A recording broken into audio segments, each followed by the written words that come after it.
이 시간에는 하나님 말씀 보겠습니다. 요한복음 10장 보겠습니다.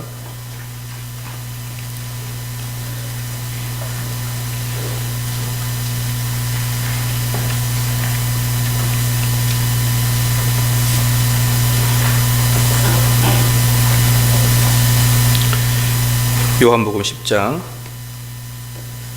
30절에서 39절입니다.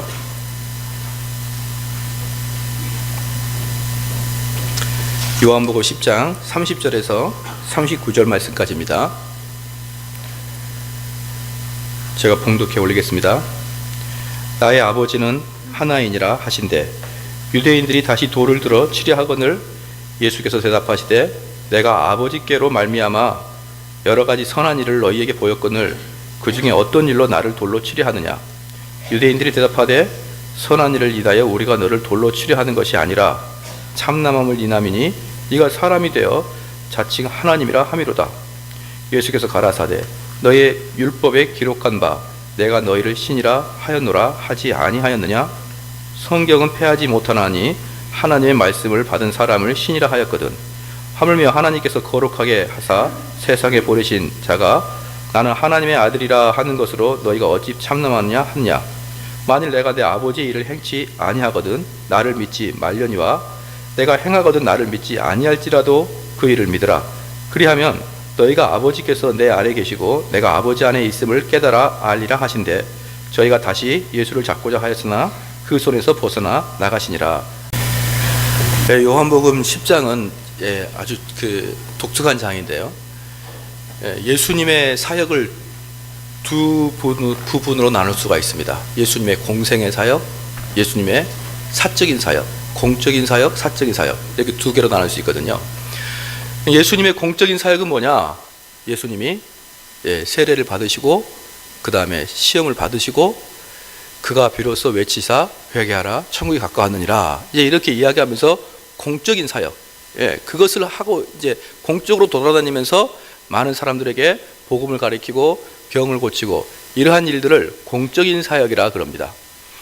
공적인 사역의 마지막이 요한복음 10장이에요. 요한복음 10장을 기점으로 예수님은 공적인 사역을 끝내고 그 다음에 예수님이 오신 이유가 두 가지가 있는데요. 우리에게 하나님의 천국 복음을 알려주려고 하는 것이죠. 천국 복음이 뭐냐 그러면 이 땅의 어떤 논리가 아니라 그냥 하늘에서 직접 가지고 온 논리를 가르쳐 주겠다 이 말입니다. 쉽게 이야기하면 그거예요. 그래서 하나님의 복음을 들으면은 이런 생각이 들어야 됩니다. 난 저런 소리는 미처 들어보지 못했는데 라고 이야기를 해야 하나님 말씀을 제대로 듣는 거예요. 하나님 말씀을 듣는데 저건 익히 내가 알아. 어디서 많이 들어봤다. 그건 하나님 말씀이 아니라 인간의 말이죠.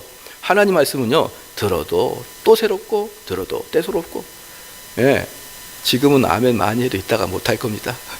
들어도 또 새롭고 들어도 새롭고. 왜냐 그러면 내가 생각하는 것들은 근본적으로 인간적인 생각이거든요. 우리 인간은 근본적으로 인간이거든요. 내가 하나님이 아니거든요. 그래서 내 속에서 자연적으로 싹트는 것들이 여러 가지 생각들이 있습니다. 그런데 여러 가지 생각들이 있는데 그 생각을 누가 이야기를 해주냐? 훌륭하신 사람들이 이야기해 주는 것이죠. 당대에 성공한 사람, 훌륭한 학자 이런 사람들이 이야기해 주면요 내 저 생각은 딱 마음이 합당하다 이렇게 생각이 됩니다. 왜 그러냐 그러면 내 인간의 생각이 나도 자연스럽게 떠오르는데 그 사람이 아무리 훌륭해도 그 사람은 인간의 생각을 떠오르게 하는데 그 인간의 생각을 어떻게 이야기하냐? 좀 더 날카롭고 예리하고 멋지게 이야기합니다. 그러면 사람들이 다 동의합니다. 맞다. 그게 바로 이 세상의 논리예요. 그런데 하나님께서 말씀하시는 게 뭐냐 그러면 너희들은 이 세상의 논리가 아니라 하늘에서 사용되는 논리를 내가 갖고 왔다 이 말입니다. 이게 복음입니다. 그래서 복음을 들으면 거의 대부분의 사람들은 깜짝 놀라거나 이거 동의할 수 없다 이런 식으로 나타나게 됩니다. 아마 오늘도 설교를 쭉 들어보면은 내가 동의할 수 없다 이런 부분들이 나오는데 왜 그러냐 그러면 그게 하나님 말씀이라서 그러는 것입니다. 우리 성도가 복되려 그러면 그 말씀에 내가 아멘으로 화답하는 거예요. 아니면은 난 도저히 받아들일 수 없다. 이건 아주 어려운 문제에 직면하게 되는 것입니다. 지난주에 했던 것을 잠깐 복습하고 진행하겠습니다. 22절에 그래서 10장이 이제 예수님의 공적인 사역 마지막인데 그래서 또 오늘 그 마지막을 이야기하는 것입니다. 예수님께서 이제 11장부터 넘어가면서 공적인 사역을 딱 이제 안 하시고 이제 사적인 사역, 즉 메시아로서 어떤 사역을 합니까? 고난당하시고 죽으시고 부활하시는 이 사역은요, 공적인 사역이 아니라 예수님이 개인적으로 당하는 고난인 것입니다. 그래서 이 예수님이 이 땅에 오신 것 중에 가장 중요한 것, 천국 복음을 전하는 것, 천국의 논리를 가르쳐 주는 것, 이게 가장 중요한 것이고, 이것보다 더 중요한 것은 뭐냐 그러면 예수님이 우리의 죄를 위해서 대신 돌아가시고 고난당하시고 부활하시고, 그래서 죽음의 권세를 이기시는 그 두 개의 사역을 이제 거의 완성할 때가 되신 것이죠. 그래서 우리는 주님을 볼 때 그 주님의 가르침에 아멘으로 화답해야 되지만, 더 중요한 건 뭐냐면 우리 주님은 나를 구원하러 오셨다는 것을 아셔야 되는 것입니다. 22절에 예루살렘의 수전절이 이르니 때는 겨울이라. 이 수전절이 뭐냐 그러면요, 예루살렘이 바벨론에게 포로가 되어서 바벨론의 군하에 짓밟혀서 예루살렘 성이 완전히 타락하였을 때, 완전히 짓밟혔을 때, 이방인들에게 완전히 저주를 당했을 때, 그리고 바벨론이 이제 다 나가고 다시 이스라엘 사람들이 예루살렘에 모였을 때, 이 경건하고 성스러운 이 예루살렘 성전을 사람들이 짓밟았으니, 이방인이 짓밟았으니, 우상을 숭배하는 자가 짓밟았으니 이 성전을 깨끗이 청소해야 된다라고 했던 게 수전절입니다. 즉 이 수전절은 뭐냐 그러면 성전을 깨끗이 청소하는 그 수전절. 그런데 그 수전절에 우리 참 성전이시고 참 하나님이신 예수님께서는 23절에 예수께서 성전 안 솔로몬 행각에 다니시니, 참 성전이신 그 예수님이 성전 중에서도 가장 중심에 있는 솔로몬 행각에 다니시는데, 이들은 겉으로는 성전을 청소한다고 하지만 진짜로 참 성전이신 예수님은 거절하고 있더라 이 말이에요. 그걸 지금 대비를 보여주는 것입니다.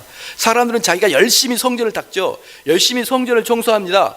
그런데 참 하나님이고 참 성전이신 그 예수님은 거절하고 부인하는 것입니다. 자, 그렇게 요한이 봤을 때 3년 동안 우리 예수님이 유대인들한테 계속 이야기할 때 이 유대인들이 결국 예수님을 거절하고 맙니다. 야, 나 너 말 못 듣겠다, 이렇게 거절하자 22절에 예루살렘의 수전절이 이르니 때는 뭐라고 했죠? 겨울이라. 지난 주간에 겨울이 무슨 뜻이라고 했습니까? 이제 복음의 봄, 여름, 가을은 없어지고 이제 복음이 사라지는 겨울이 올 것이다 이 말입니다. 즉 무슨 말입니까? 내가 너희들한테 계속 하늘나라의 복음을 이야기했는데 그것을 끝까지 너희들이 듣지 않았지. 이제 복음이 너에게 전해지지 않을 것이다. 무시무시한 예수님의 경고가 떨어지는 것이에요. 이제 너희는 복음도 전해지지도 않고, 복음이 전해지지 않으면 어떤 일이 발생합니까? 회개도 없습니다. 회개도 없으면 어떡합니까? 누구 하나 구원받을 수가 없는 복음의 겨울, 복음이 아예 사라지는 그때가 올 것이다 라고 이야기합니다. 예레미야 8장 20절에 이렇게 나왔습니다. 추수할 때가 지나고 여름이 다하였으나 우리는 구원을 얻지 못하는도다 하였도다. 예레미야에서 마찬가지입니다. 추수할 때가 다 지났습니다. 여름이 다 지났습니다. 가을까지 지났습니다. 그런데 여전히 결실을 못 맺는 너희들에게는 구원을 얻지 못할 겨울이 올 것이다. 사랑하는 성도 여러분, 우리는요, 제가 아까 처음에 서두에서 말씀드렸지만 설교 말씀에 동의할 수도 있고 안 할 수도 있는데, 동의하는 게 은혜입니다. 잘 들어보십시오. 우리는 하나님을 내가 스스로 만들어냅니다. 어떻게 만들어내냐 그러면 내가 추측해냅니다. 그래서 내가 어떤 일이 있어도 하나님은 전부 다 나를 이해해 줄 것이라고 생각합니다. 그래서 특별히 어떤 생각을 하냐 그러면, 내가 지금 죄를 짓고 있지만 언제든지 내가 죄를 회개하면 하나님이 죄를 들어주실 거라는 그런 놀라운 착각 속에 빠져 있는 것입니다. 내가 죄를 짓고 회개하고 그러면 얼마든지 될 거라고 생각하는 것입니다. 그렇지 않습니다. 오늘 보니까 복음의 겨울이 있다고 하지 않습니까? 이 복음의 겨울이 무엇인지 아십니까? 하나님 말씀이 들려도 하나님 말씀이 더 이상 여러분의 양심을 깨치지 못하는 그런 동토의 시기가 된다는 것입니다. 많은 사람들이 오늘 11시 예배 전에도 기도를 했죠. 회개 기도를 했습니다. 사람들이 그렇게 생각할 겁니다. 아이고, 이거 너무 형식적인 게 아닌가. 빨리 회개 기도 끝나고 눈을 뜨고 싶다, 막 이런 사람이 있을 수가 있어요. 그런데 하나님 복음이 들어가게 되면은 그 복음이 여러분의 양심을 찔름으로 인해서 어떤 일이 발생해야 되느냐? 아, 내가 괴롭구나, 내가 죄인이구나, 이런 마음이 들어야 되는 겁니다.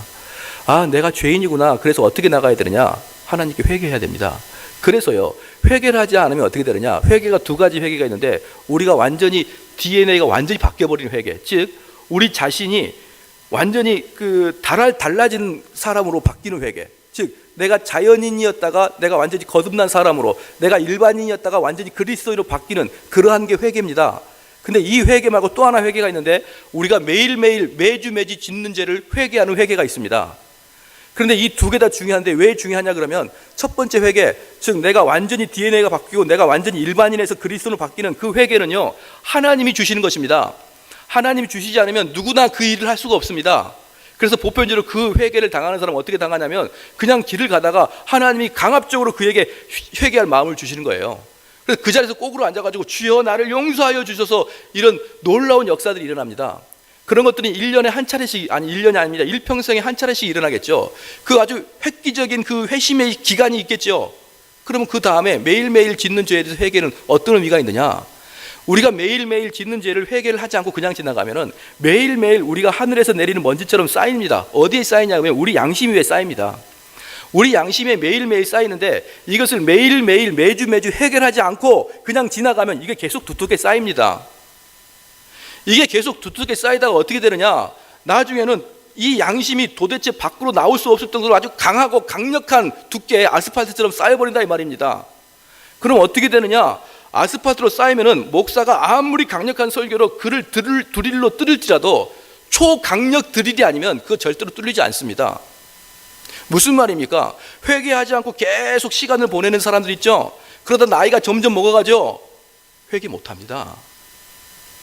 여러분 스스로 속이지 마십시오. 회개할 수 없을 정도로 강력하게 두꺼워집니다. 여러분 보신 적 있습니까? 계속 교회를 나오지 않다가 어느 날 나이가 들어서 교회를 나왔는데 그 사람이 눈물을 흘리고 하나님께 참여하는 기도하는 거 보셨나요? 그런 사람 별로 없습니다.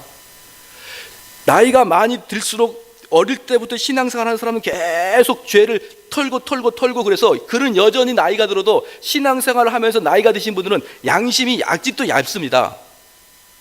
그런데 신앙 밖에 있는 사람들이 어느 날 교회 딱 들어오면요, 절대로 하나님 말씀이 안 들립니다. 하나님 말씀이 안 들려요.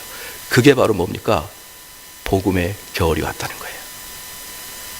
내가 회개하고 싶어도 회개가 안 되고. 그래서 이들은 어떻게 되느냐, 하나님이 이들을 놀랍게 막아버린데, 저는 이런 상황들을 현실적으로 보면서 아주 깜짝 놀래요. 하나님이 어떻게 막아버리느냐, 하나님 말씀이 떨어질 때, 하나님 말씀이 선포될 때 그들을 졸리게 합니다. 졸려요. 토요일날 충분히 잤는데도 졸려요. 놀라운 것은 설교가 끝나고 헌금 시간에 벌떡 깨요. 돈을 내게 해야겠다, 돈을 꼭 내가 내고야 말겠다, 그런 마음으로 벌떡 깨서 헌금을 내고 그 다음 주에 또 신기하게 또 옵니다. 또 자요. 또 역시 헌금 시간에는 벌떡 깹니다. 그런 분들을 미워해야 될지 이뻐해야 될지, 헌금을 내는데 맨날 잡니다. 평생을 잡니다. 1년에 한두 차례 특별한 날이 아니면 계속 잡니다. 두 번째, 토요일날 너무 많이 자았습니다. 이제 안 졸립니다. 그럼 뭐 할까요? 다른 생각합니다. 그래서 설교만 딱 들어가게 되면 다른 생각을 딱 시작합니다. 그가 수년을 교회 다니는데 머리에 남은 하나님 말씀이 하나도 없습니다. 하나님이 막으신 겁니다. 여러분, 하나님 말씀을 들을 때 그 사람이 하나님 말씀에 듣고 반응하잖아요. 어려서 못한다고요? 그렇지 않습니다. 이건 제 간증인데 제 간증을 들어주시겠습니까? 우리 아들놈이 8살인데 초등학교 1학년인데, 아빠 나는 교회 가는 게 되게 좋아. 왜? 뭐가 좋냐? 노는 것도 좋고 찬양하는 것도 좋아. 근데 아빠 설교가 제일 좋아. 너무 마음의 감동을 받았어요.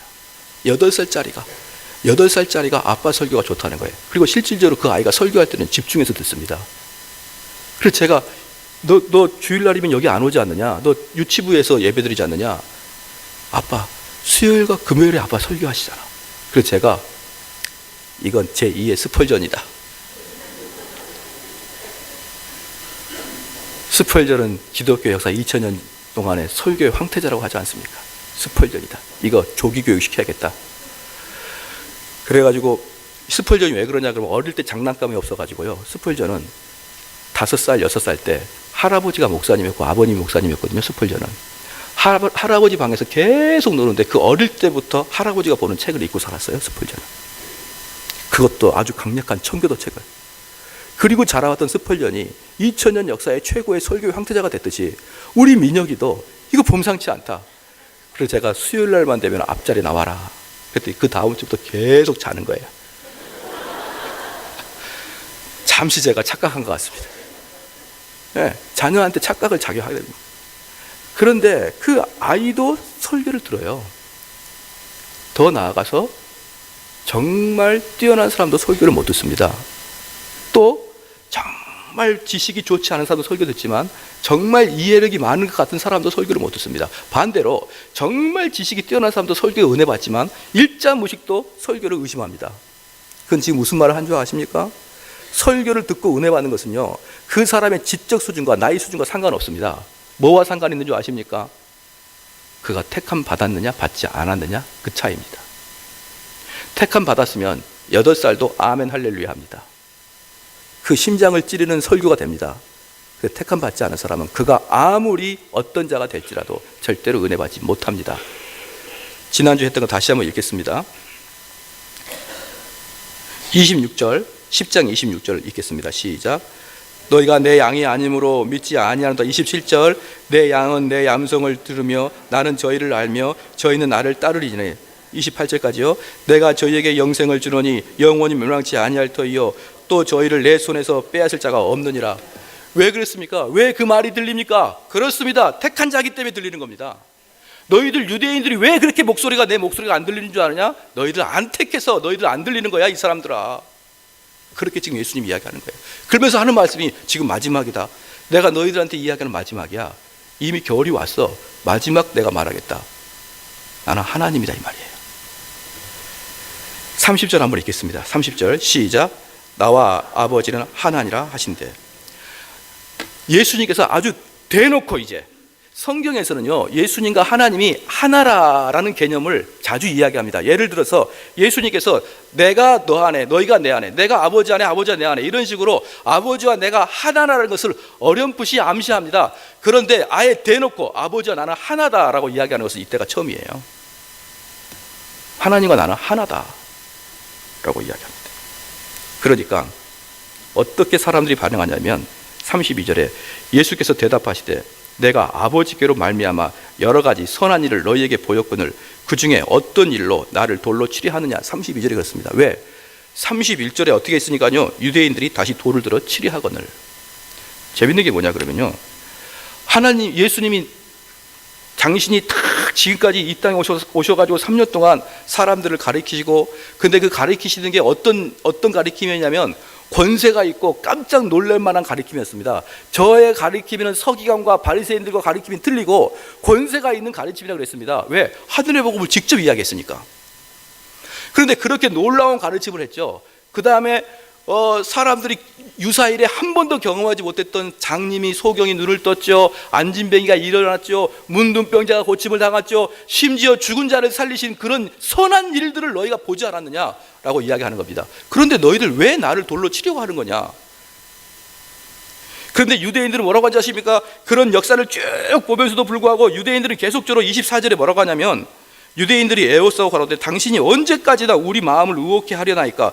그리스도이든 밝히 말하십시오 하니까 이렇게 이야기한 겁니다. 당신이 메시아라고요? 당신이 구세주라고? 당신이 그리스도라고? 그러면 증거를 대십시오. 증거를 대십시오. 그러니까 예수님께서 그동안 다 보여줬지 않느냐? 내가 얼만큼 더 보여줘야 되겠느냐?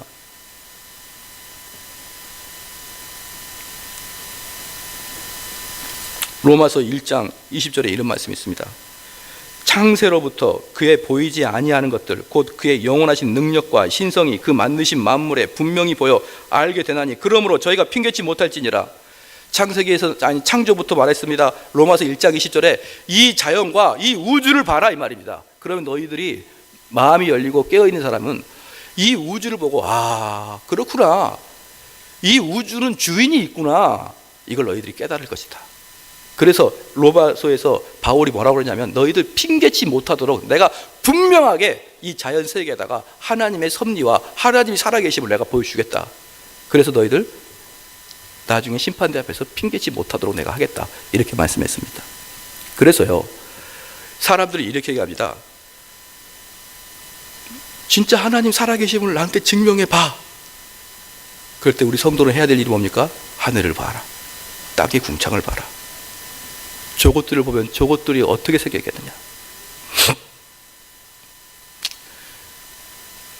나야가라 폭포를 가보셨습니까? 나야가라 폭포 앞에 가면, 물론 제가 이렇게 이야기하니까 갔다 온 것 같지만 저는 앞으로 가볼 계획입니다. 나야가라 폭포를 안 가봐서 죄송합니다. 그런데 느낌은 옵니다. 엄청난 폭포 앞에 있으면 마음이 졸립니다. 떨려요. 알프스 꼭대기에 올라가 보셨나요? 물론 저는 올라가 보지 않았지만, 저는 외국이라고는 필리핀 외에는 갔다 온 적이 없습니다. 일본 한번 갔다 왔군요. 알프스 산에 올라가면 사람들이 주 하나님 지으신 모든 세계, 그 노래가 절로 나오는데, 놀라운 것은 각국 민족들이 자기네 말로 그걸 불러요. 거기 올라가서. 그럼 누가, 한국 사람이 주 하나님 그러면 누가 독일 사람이 이키벨림 하면서 따라해요. 똑같은 곡으로. 프랑스 사람도 따라하고. 왜? 천하만국을 탁 보면은 가슴이 쫄립니다. 왜 천하만국을 보는데 가슴이 쫄릴까요? 그게 하나님이 역사하십니다, 이 말이에요. 이 넓은, 이 아름다운 우주를 보면서 하나님의 손길이 느껴지기 시작한다, 이 말입니다. 그래서 마지막에 심판대 앞에 갔을 때, 얘야, 개똥아, 너 하나님을 믿지 않았니? 저한테 아무도 이야기 안 해줬는데요. 너 알프스 가봤니? 가봤죠. 거기서 너 하나님을 느꼈니? 느끼지는 않았는데요. 그때 그 마음에 띈 것이 뭐냐? 글쎄요, 그게 하나님이었다는 건 너 알고 있었지 않느냐? 그래서 심판대 핑계치 못하게 한다고 했습니다. 그런데 우리 주님께서 이렇게 다 보여줬음에도 불구하고 사람들 뭐라고 합니까? 증거를 대라. 증거를 대라. 그리고 33절에 재미있는 일이 있습니다. 유대인들이 대답하되, 그러니까 32절에 뭐라고 했냐면, 내가 선한 일을 했지 않느냐? 내가 안진병도 일으키고 소경도 눈을 뜨게 하고 문둥병자도 낫게 하고 죽은 자도 살리게 했던 그 선한 것들을 너가 보지 않았느냐? 그런데 왜 너희들이 내가 뭘 잘못했길래 나를 돌로 치려 하느냐? 내가 뭘 잘못했냐? 라고 예수님이 이야기하자, 유대인들이 33절에 유대인들이 대답하여 선한 일을 인하여 우리가 너를 돌로 치려 하는 것이 아니라 참남함을 인함이니 내가 사람이 되어 자칭 하나님이라 함이로다. 이게요 아주 재밌습니다. 내가 너희들한테 뭘 잘못했냐 이 말이에요. 너희들을 내가 보살펴줬고, 내가 오병이어로 떡도 먹여줬고, 내가 기적을 통해서 너희들 병도 낫게 해주고, 너희들한테 놀라운 가르침도 줬는데 내가 무엇을 잘못했냐라고 이야기하자, 유대인들이 뭐라고 그랬냐면, 그런 것들은 나랑 상관없습니다. 단지 당신이 지금 참남한 말을 할 뿐입니다. 많은 교인들이 그렇습니다. 왜 기독교를 그렇게 싫어합니까? 왜 기독교를 그렇게 싫어합니까? 왜 당신은 교회 나오지 않습니까? 그러면 사람들이 뭐라고 하는지 아십니까? 나는 교회 목사님들이 비리 저진 거 알고 있고, 나는 교회 장로님들이 비리 저지른 거 알고 있고, 교인들끼리 싸우는 거 알고 있고, 아이고 교회 다니는 사람들이 더해. 그러면 이렇게 이야기합니다. 왜 그것만 보십니까? 교회에서 얼마나 선한 일을 합니까? 목사님이 얼마나 많은 선한 일을 합니까? 나는 그거 상관하지 않겠어. 하나님이 얼마나 크신 일을 했습니까? 우리나라에 미국이 들어와서 우리를 힘들게 했지만, 그래도 미국이 우리한테 준 것들도 얼마나 많습니까? 왜 그러한 것들을 보지 않고 항상 좋지 않은 건 뭡니까? 라고 했을 때, 나는 그런 거 상관하지 않겠어. 하나님이 나에게 무슨 일을 했는지, 하나님이 이 세상에 무슨 일을 했는지 상관없어. 그러나 내가 보는 것은 목사의 비리를 봤어. 내가 본 것은 장로의 비리를 봤어. 내가 본 것은 교인들의 이기적인 형태를 봤어. 그러므로 나는 너희를 싫어할 거야. 2000년 전에 유대인들이 그렇게 얘기했습니다. 지금 안티 기독교가 그렇게 이야기한 게 아니라 2000년 전에도 예수님께서 그럽니다. 내가 너희들한테 뭔 잘못을 했냐? 예수님한테 말합니다. 당신이 선한 일을 했건 안 했건 나는 그거 알 바 아닙니다. 근데 당신 말이 참남합니다. 지금 당신이 하나님과 동일하다고 이야기하지 않습니까? 여기 때요 예수님 놀라운 말씀이 나옵니다.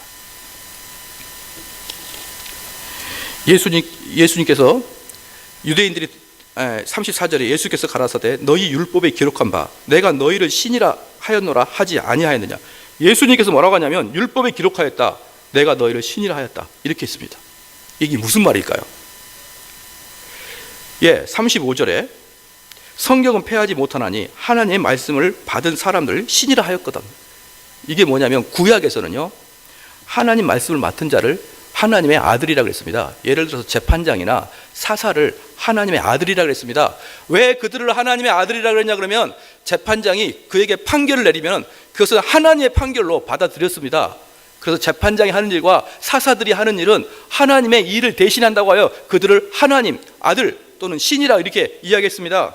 시편 82편 한번 펴보겠습니다. 시편 82편 보겠습니다.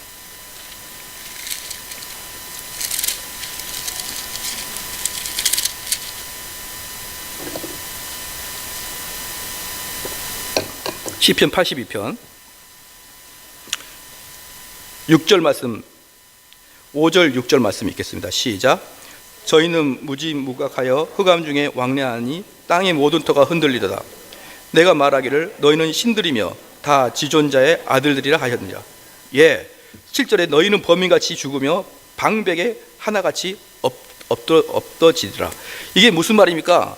사사와 재판장, 하나님의 일을 맡은 사람을 대신하여 그들을 뭐라고 했다고요? 신이라 그랬거나 아니면 하나님의 아들이라 이렇게 얘기했어요.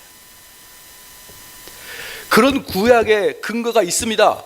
그래서요, 예수님께서 뭐라고 말씀하시냐 그러면 예수님의 얼마나 예수님이 성경을 잘근작을 씻고 계셨냐 그러면 이 지금 유대의 종교자 지도자들이 누굽니까? 그 서기관과 이 바리새인들이 누굽니까? 성경을요 토시까지 빠뜨리지 않고 외우는 사람들이었습니다. 구약을 완전히 다 외우는 사람이었습니다. 그럼에도 불구하고 그들이 발견하지 못한 것을 우리 예수님만 발견합니다. 왜? 이 성경의 저자가 예수님이니까. 그래서 뭐라고 합니까? 예수님께서 야, 너희들 왜 나를 지금 나한테 돌을 던지냐?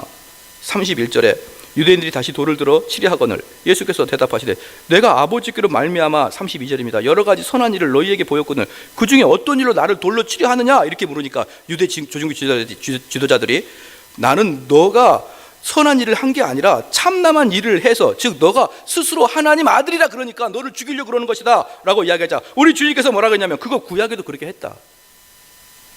구약에도 하나님 말씀 맡은 자를 하나님 아들이라 그랬고 신이라 그랬다. 그런데 너희가 봐라. 구약의 사사들과 구약의 재판장들과 나를 비교해봐라. 내가 그들보다 더 적은 일을 했느냐 이 말이에요. 도대체 누가 죽은 살을 살리고 누가 소경을 눈을 뜨고 했느냐? 이것만 봐도 내가 하나님의 아들 아니냐? 이것만 봐도 내가 하늘에서 온 사람이 아니냐? 그래서 이 예수님께서 뭐라고 했냐면요 38절에 다 같이 한번 읽겠습니다. 시작. 내가 행하거든 나를 믿지 아니할지라도 그 이름 믿으라. 그러면 너희가 아버지께서 내 안에 계시고 내가 아버지 안에 있음을 깨달아 알리라 하신대. 그렇게 이야기하신 것입니다. 나를 그럼 내 인격을 못 믿으면 내가 한 그 기적들을 보고 나를 믿으라 이 말입니다. 그 기적들만 보면 그 기적들을 보고 아 당신이 하늘에서 온 사람입니다 라고 그렇게만 인정을 해줘도 그 다음부터 너희들에게 성령의 역사가 보일 것이라 이 말이에요. 예, 우리 주님은요 철저하게 성경 가지고 논리로 싸웁니다. 그러면 이제 한번 물어볼게요. 많은 사람들이 그럽니다. 야, 하나님이 살아계심을 증명하면 내가 교회 다닐게. 내가 하나님이 진짜 있고 그러면 내가 예수를 믿을게. 이렇게 이야기하는데요. 두 가지입니다. 증명도 못할 뿐더러 어떻게 하나님 살아계심을 증명합니까? 증명 못합니다. 절대로. 두 번째, 증명해도 아무도 안 믿습니다. 증명해달라고 이야기하는 사람은 안 믿게 되어 있습니다. 여기서 우리 예수님께서 구약 딱 들으면서 야, 사사도 재판장도 제사장들도 다 하나님의 아들이라 신이라 이렇게 일컬었거든. 왜 나한테 그러느냐 하면서 우리 예수님이 아주 도전을 합니다. 35절에 다 같이 읽겠습니다. 시작. 성경은 폐하지 못하나니 하나님 말씀을 받은 사람을 신이라 하였거든. 이를 보십시오. 그럼 너희들 이 성경 구약 폐기시킬 거냐? 구약에 이렇게 나오는데 너희들 그럼 이거 구약 아무것도 아닌 걸로 이게 어길 거냐? 이렇게 이야기하자. 이렇게 이야기하자 저희들이 어떻게 됐습니까? 마지막에 39절에 시작. 저희가 다시 예수를 잡고자 하였으나 그 소리에서 벗어나요. 예. 아무리 설득을 하고 아무리 기적을 보이고 아무리 선한 행위를 하더라도 나는 믿지 않겠다. 놀라운 것입니다. 전도 목사님 전도하려면 말을 잘해야 됩니다. 뭔 말을 잘해야 전도 아닙니까? 많이 알아야 됩니까? 무언 많이. 그러면 저는 1년에 한 100명 할게요. 많이 알고 말 잘한다고 전도되는 게 아닙니다. 전도는요, 어떻게 되느냐?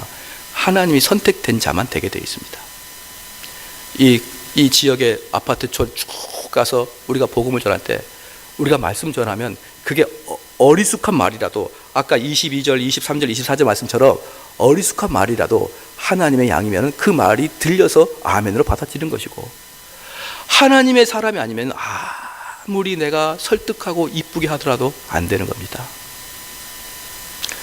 예전에 이런 이야기가 있습니다. 아니, 어떻게 된 게 남편을 전도를 못해요. 남편을 왜 전도를 못한지 가만히 보니까 이 사람들이 집에 가니까 몸빼바지만 입고 있는 거예요. 몸빼바지만 입고, 남편이 와도 뭐 그냥 코 드르릉드릉 걸고 잠이나 자고 있고 머리는 이상하고 이러니까 남편이 집에 들어오고 싶은 생각이 있겠느냐 이 말입니다. 그러니 이제 당신들이 남편을 전도하려고 그러면 일단 왜 남편이 집에 안 들어오는 그 이유를 봐라 이 말입니다. 나 같아도 집에 안 들어가고 싶겠다 이 말입니다. 왜? 몸빼바지 입고 있으니까. 근데 뭐 시내 나가면 아름다운 자매들도 있고 있는데 왜 그들을 보다가 왜 집에서 너를 봐야 되느냐. 그러니까 너도 남편을 위해서 어떻게 하라? 미니스커트를 입고, 그죠? 립스틱을 쫙 바르고, 하루 남편이 오게 되면 여보 들어와요. 고생했어요. 술이 떡이 돼서 들어왔는데 들어와요. 얼마나 힘들었으면 술을 이렇게 많이 드셨어요. 제가 세족식을 해드릴게요 하면서 세수대에다가 발을 씻고, 여보 요즘이 힘들죠? 요즘 힘들죠? 그렇게 한 몇 주를 그렇게 하라는 거예요. 남편이 깜짝 놀라게. 이놈의 마누라가 왜 이렇게 미쳤지? 여보, 나는 당신은 존경해요. 사랑해요. 다리에 무좀이 있군요. 이것들 다 제가 씻겨드릴게요. 손가락 끼워가지고 막 이렇게 다. 그렇게 되면 남편이 어떻게 된다? 감동받을 것이다. 그럴 때 교회 데리고 와라. 그거 아닙니다. 그거 아니에요. 물론 그게 나쁜 건 아닙니다만은, 그렇게 해서 전도가 되는 게 아니라 전도는 하나님이 선택된 자만 되게 돼 있다 이 말이에요. 그래서 어떻게 해야 되느냐? 그들에게 가서, 물론 내 도덕적인 실수, 내 도덕적인 죄 때문에 복음이 막히도록 그렇게 하면 절대 안 됩니다. 복음 전하는 자는 결코 도덕적인 삶에서 올바르게 살아야 됩니다. 그건 분명합니다. 다른 사람 섬겨야 됩니다. 그럼에도 불구하고 전도할 때는 어떻게 되냐? 담대하게 얘기해야 됩니다. 어떻게 얘기합니까? 예수 그리스도가 아니면 답이 없습니다. 우린 예수 그리스도가 아니면 인생이 어디로 갈지 모릅니다. 당신 예수님만 붙들어야 됩니다. 예수님 붙들지 않으면 지옥 갑니다. 우리나라의 초창기 때 전도했던 거 제가 말씀을 해드렸는데 다시 한번 해드릴게요. 우리나라의 대동강에 누가 왔냐 그러면 대동강에 토마스라는 선교사가 왔습니다. 그 토마스라는 선교사는 원래 중국 선교사였는데 중국에서 이미 다른 선교사들이 많아가지고 갈 사역지가 없는 것입니다. 그래도 돌아다니가 왔다 갔다 하다 보니까 조선이라는 나라가 있다는 거예요. 조선이라는 나라가. 그럼 조선이라는 나라가 있는데 이 토마스라는 사람이 머리가 좋아가지고 중국에서 할 일이 없으니까 뭘 했냐면 조선말을 공부했습니다. 그 조선말을 공부하다가 나도 이제 중국에서는 일자리가 없다. 즉 중국에서는 선교 자리가 없다. 나 조선으로 가야겠다. 이렇게 마음 먹은 거예요. 그럴 때 어느 날 그 대동강으로 그 제너럴 쇼먼호라는 배가 상선이 들어가는 그런 일이 있었습니다. 그럴 때 어떻게 찾았냐 그러면 한국말 통역자를 찾는데 이 토마스 선교사가 자기가 가겠다 이렇게 이야기한 거예요. 그러니까 제너럴 쇼먼호에 상선을 장사를 하려고 갔는데 거기에 또 뭐가 있었냐면 대포가 있었어요. 왜 그때 대포가 있었냐 그러면은 군함하고 상선은 거의 하나가 돼 있었거든요. 왜? 그때는 해적이 많았으니까 대포를 쏴야 될 거 아닙니까? 그래서 그 배에 상선이 대포를 꽂고 이제 대동강으로 들어온 겁니다. 그럴 때 이 토마스 선교사가 들어왔습니다. 그런데 우리나라 그 평양에 있는 포졸들이 너희들 뭐냐? 그러니까 이 제대를 쇼먼호 이거 바보들이 어떻게 했냐 그러면 나는 너희들이 물건을 팔러 왔다. 그러면 우리가 얼마나 그를 반겨해 주겠습니까? 그런데 대포를 쏴버리는 거예요. 조용해라 이러면서. 어디 미개한 것들이 코크네한테 와가지고 이래 빵 쏴니까 이제 우리 흥선대원군이 화가 난 거예요. 그래가지고 저것들을 잡아 죽여라 이렇게 했는데 대포는 한 400m 나가는데 화살은 한 200m도 못 가고 툭툭 떨어지는 거예요. 그러니까 아무리 쏴봐야 안 됩니다. 그런데 대포를 뿡뿡 쏴는데 그 제너럴 쇼먼은 그 한 대를 우리 조선의 포졸들이 당해내지를 못하는 거예요. 그 평양의 포졸들이. 그런데 어떤 일이 발생했냐 그러면 대동강물이 빠졌다 만수하고 간수가 있는 것입니다. 그때 물이 빠질 때 이 제너럴 셔먼호가 딱 땅바닥에 붙어버렸어요. 그럴 때 평양에 있는 그 포졸들이 지푸라기에다가 기름 묻혀가지고 거기다 보낸 겁니다. 계속. 그때 얘가 불타버렸습니다. 그래서 나오는데 이 토마스 선교사가 나오는데 이 포졸들이 군사들 나올 때마다 목을 댕강 비웠어요. 댕강 비웠는데 마지막에 이 토마스 선교사, 그 나이가 23살밖에 안 됩니다. 젊은 사람이 나오는데 그 포졸이 칼로 목을 딱 찔려고 할 때 잠깐 그러는 거예요. 왜 그러냐 그랬더니 나를 죽이더라도 이거 하나만큼은 너희들이 가져가. 그러면서 딱 준 게 성경책이었습니다. 보따리에다가 산타크로스처럼 성경책을 이만큼 싸가지고 와가지고요, 그걸 탁 주면서 딱 죽었어요. 그랬더니 포졸들이 이 부정한 것을 가져왔다고 이것을 대동강변에다가 다 파묻어 버렸습니다. 어디서 부정한 것들, 코쟁이들 이러면서 다 파묻었어요. 그런데 그것을 어떤 사람이 가만히 보고, 와, 되게 신기하다, 저게 뭔데 목숨까지 바치면서 저걸 줬을까 하면서 그날 밤에 판 겁니다. 파니까 종이가 있는 책이 있는 거예요. 갖고 와가지고 집에서 보니까 너무 좋은 겁니다. 너무 좋아요. 성경이 너무 좋아요. 어떻게? 재질이 좋아요. 재질이. 그래, 이 재질이 좋아가지고 이걸 읽는 게 아니라 이걸 전부 다 뜯어가지고 방에 도배질이 있습니다. 도배용으로. 그래서 요즘에 여러분 민속주점 가면 뭐 한글 붙어 있잖아요. 그게 시초가 아닐까 싶어요. 그래서 각 방마다 성경으로 도배를 쫙 했는데 인류 역사상 최초로 성경으로 도배한 집이 나온 거예요. 뭣도 모르고.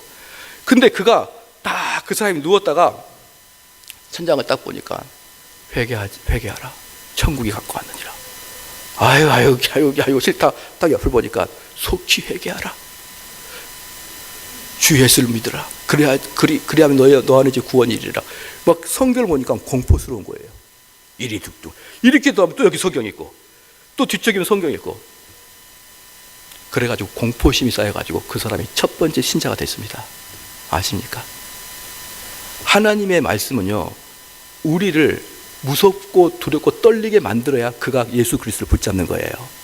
야, 교회 나오면 정말 행복하다. 웬걸요? 우리 큰딸 얘기해 드릴까요? 그렇게 신앙교육 잘 시켰는데 어제 저한테 충격적인 이야기를 했습니다. 아빠 2만 원만 줘. 왜? 노래방 가게. 저는 대학 졸업 이후에 노래방을 한 번도 안 갔는데 이놈의 딸내미가 언제 노래방을 배웠을까? 아무리 우리 교회가 그 청소년들을 즐겁게 해주려고 그래도요, 친구들끼리 노래방 가는 것보다 어떻게 더 재밌게 해줄까요? 예? 우리 교회가 아무리 아름다운 이야기를 한들 주일날 아침에 북한산 가는 것보다 더 기분 좋게 할까요? 야, 개똥이 엄마야, 교회 오면 좋단다. 그거 아닙니다. 그건 전도가 아닙니다. 전도는 뭔지 아십니까? 너가 예수님 믿지 않으면 너 지옥 간다. 너 예수님 믿지 않으면 너의 죄 해결할 수 없다. 그래서요, 엉금엉금 기어서 줄을 붙잡는 거예요. 할렐루야. 제가 말씀의 결론을 맺겠는데요, 이 사람들이 끝까지 우리 주님을 거부하는 이유는 그 마음 속에 절대로 주님의 말씀에 순종하고자 하는 마음이 절대로 없었거든요.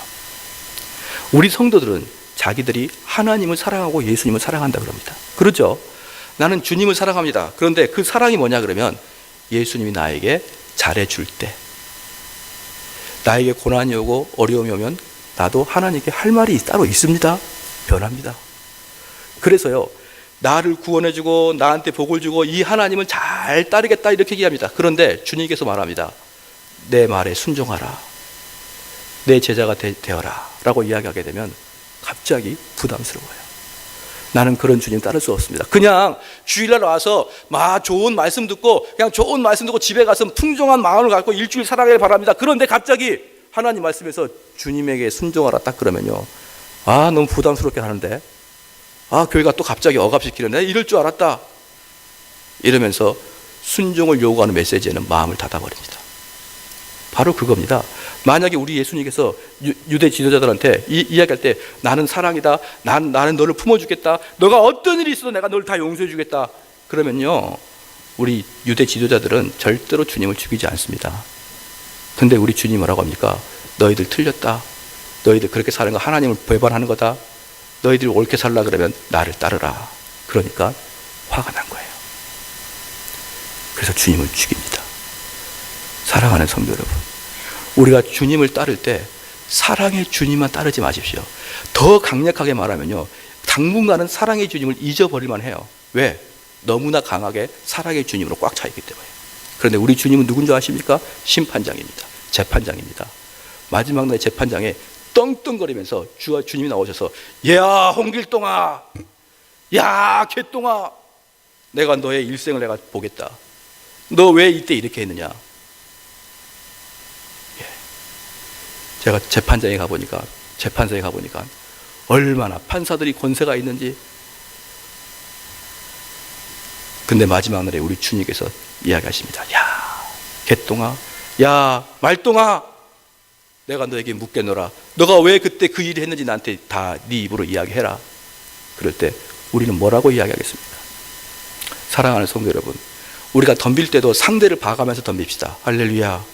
조그만 아이가 조직폭력배한테 덤비면 됩니까? 안 됩니까? 안 되는 거예요. 내 일생 걸고 조직폭력배를 내가 일망타진하겠다, 고등학생이 그러면 안 됩니다.